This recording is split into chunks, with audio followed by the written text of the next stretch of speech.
Guys, आज मैं आपके लिए एक और सीरीज लेकर आ चुका हूं जिसका नाम बियॉन्ड द ओशन है। यकीन मानिए दोस्तों, ये सीरीज काफी ज्यादा औसम होने वाली है क्योंकि इस सीरीज को वर्ल्ड वाइड काफी ज्यादा पसंद किया गया है।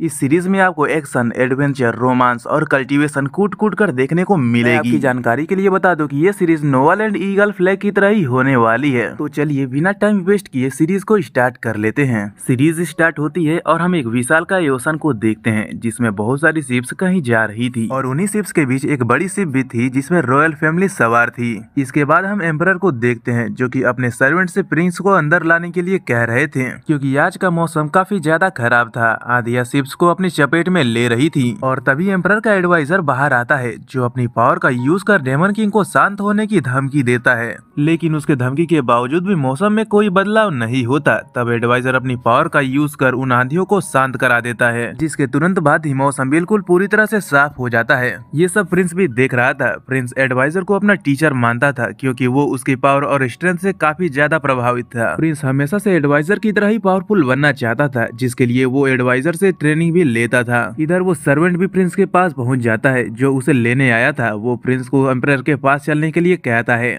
लेकिन प्रिंस उसके साथ जाने के लिए साफ साफ मना कर देता है। वो सर्वेंट उससे कहता है कि प्रिंस अभी हम काफी खतरनाक इलाके में हैं। यहाँ पर हर कदम कदम पर खतरा है। जिस पर प्रिंस कहता है कि जब तक मेरे टीचर यहाँ पर है तब तक मुझे कोई हाथ भी नहीं लगा सकता। सर्वेंट उससे कई तरह से मनाने की कोशिश करता है पर प्रिंस उसकी बात मानने के लिए रेडी नहीं था क्योंकि वो काफी ज्यादा ही शैतान था। इसीलिए सर्वेंट प्रिंस का ध्यान खींचने के लिए उसके फादर के खजाने के बारे में बताने लगता है। सर्वेंट बताता है कि तुम्हारे फादर ने कई दशकों तक अलग अलग खजाने की खोज की है और उन्हीं खजानों के बीच एक स्टोन पड़ा हुआ है जिसका नाम युक्सी है और ये एक तरह का पेंडेंट है। इसकी वजह से ही बहुत सारे पायरेट्स तुम्हारे फादर के खजाने के पीछे पड़े हुए हैं। जेड पेंडेंट अगर चाहे तो किसी को भी दुनिया का राजा बना सकता है जिसकी वजह से ही बहुत सारे लोग तुम्हारे फादर के पीछे पड़े हुए हैं और इसीलिए हमारे लिए हर जगह जगह पर ही खतरा है, इसलिए तुम्हें सुरक्षित रहना चाहिए। पर प्रिंस नहीं मानता और उसे धमकाते हुए वापस भेज देता है। दूसरी ओर एडवाइजर एम्परर के पास जाता है जिसे देखते ही एम्परर उसकी काफी तारीफ करते हैं। एडवाइजर का नाम जेन किंग है। जेन किंग कहता है कि मालिक ये सब तो मेरा फर्ज था। जेन किंग आगे बताता है कि जब से हमने साउथ सी में एंटर किया है तब से हमने काफी मुसीबतों का सामना किया है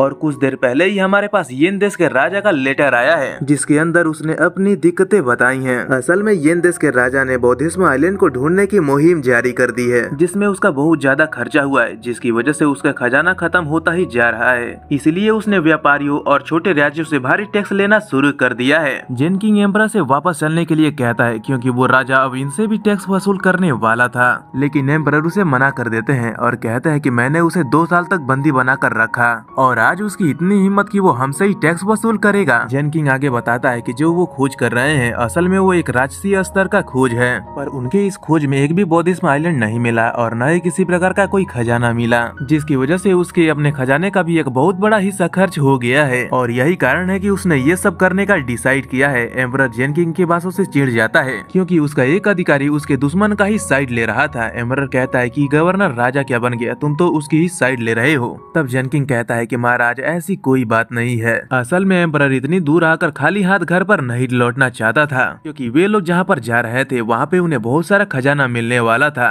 जेन किंग दोबारा से एम्परर को समझाता है कि जिस खजाने को आप ढूंढने जा रहे हैं उसी खजाने को 7 किलर्स के नाम के पायलट्स भी ढूंढ रहे हैं और वो हमसे कहीं ज्यादा पावरफुल हैं। अगर हमने उस खजाने को ढूंढ भी लिया तो वो हमसे उस खजाने के लिए फाइट जरूर करेंगे। दूसरी ओर हम प्रिंस को देखते हैं जो कि ट्रेजर हाउस में आकर उस जेड पेंडेंट को ढूंढने लगता है जिसके बारे में उसे सर्वेंट ने बताया था। प्रिंस उस पेंडेंट को ढूंढते हुए अपने मन में सोचने लगता है कि जेन किंग उसके फादर के लिए इतना सब करते हैं पर उसके बावजूद भी उसके फादर जेन किंग को इग्नोर किया करते हैं। पर उसके फादर को जेन किंग के साथ ऐसा नहीं करना चाहिए। इसके बाद प्रिंस उस पेंडेंट को ढूंढने लगता है। असल में वो जेड पेंडेंट एक खास तरह का पेंडेंट है जो समय समय पर उनको दुश्मनों से बचाती रहती है। वहीं दूसरी ओर एम्परर और जेन किंग के बीच अभी भी बहस चालू था पर एम्परर अब गुस्सा हो गया था क्योंकि उसका एक मिनिस्टर उसके साथ इतनी देर से बहस किए जा रहा है जबकि वो एक देश का एम्परर है। जेन किंग येन देश के राजा की तारीफ किए जा रहा था जो बात एम्परर को अच्छी नहीं लगती। इसलिए वो टॉपिक चेंज करने के लिए उन पायरेट्स के ग्रुप के बारे में पूछता है। तब जेन किंग बताता है कि उन पायरेट्स का ग्रुप भारत से है और उनकी शिप का नाम मुकालो है जो कि साइज में काफी बड़ा है। उनका सरदार काफी ज्यादा पावरफुल है जिसके पास हजारों की संख्या में स्पिरिट सोल्जर्स हैं और वो सभी के सभी इतने ज्यादा क्रूर और लालची हैं कि वो बड़े से बड़े योद्धा को खजाना पाने की होड़ में चैलेंज कर देते हैं और आखिरकार उसे मारकर उसका खजाना हड़प ही लेते हैं। कहा जाता है कि उनका सरदार एक प्रीटी वोल्फ है जिसके पास हिडन पर्ल की पावर है, जिसके बारे में एम्परर सुनते ही गुस्से में कहते हैं कि तुमने पहले क्यों नहीं बताया कि वो नॉर्मल पायरेट्स नहीं है, वो एक तरह के स्पिरिट पायरेट्स हैं जिनके पास लाखों की संख्या में सेलर्स हैं। लेकिन फिर भी एम्परर हिम्मत नहीं हारता और कहता है कि हमारी सेना भी कम शक्तिशाली नहीं है, अगर हमारा सामना उनसे हुआ तो हम उनसे जरूर फाइट करेंगे। लेकिन जेन किंग एम्परर की बातों को फिर से काटते हुए कहता है कि अभी हमारी सेना काफी कमजोर है, फिलहाल हमारे पास इतना धन भी नहीं है कि जिसकी हेल्प से हम किसी और सेना को खरीद सकें। एम्परर आप दोबारा से सोच लीजिए, क्या हमारा आगे बढ़ना ठीक होगा?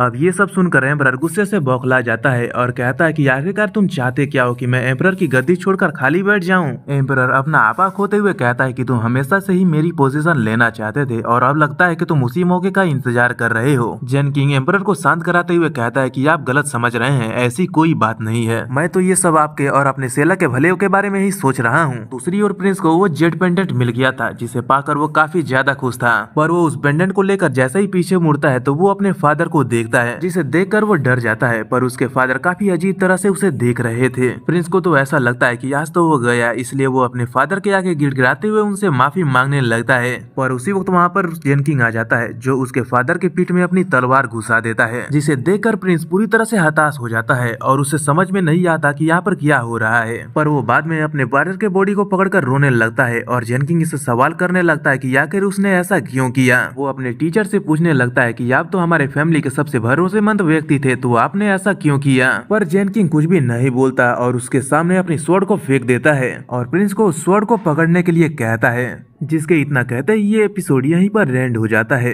गाइस, ये सीरीज मैंने आपके ही कहने पर स्टार्ट की है, पर मैं आपसे एक जरूरी बात कहना चाहता हूँ कि आप में से बहुत सारे लोग मुझे बहुत सारी सीरीज को एक्सप्लेन करने के लिए बोल रहे हैं, जो कि एक अच्छी बात है। पर मैं आपसे रिक्वेस्ट करता हूँ कि आप मुझे ऐसी सीरीज दें जिसे पहले किसी ने भी एक्सप्लेन नहीं किया हो, क्योंकि आजकल हमारे एनिमे कम्युनिटी में कॉपीराइट स्ट्राइक का ट्रेंड चला हुआ है। पर मैं इन सब चीजों में नहीं पढ़ना चाहता, इसलिए मैं सबसे हटके और सबसे अलग सीरीज को एक्सप्लेन करता हूँ। आई होप कि आप सब लोग समझ गए होंगे। और हाँ, जाते जाते एक लाइक और एक कमेंट भी छोड़ते जाना। तो मिलते हैं किसी और वीडियो में, तब तक के लिए bye bye, tata, take care.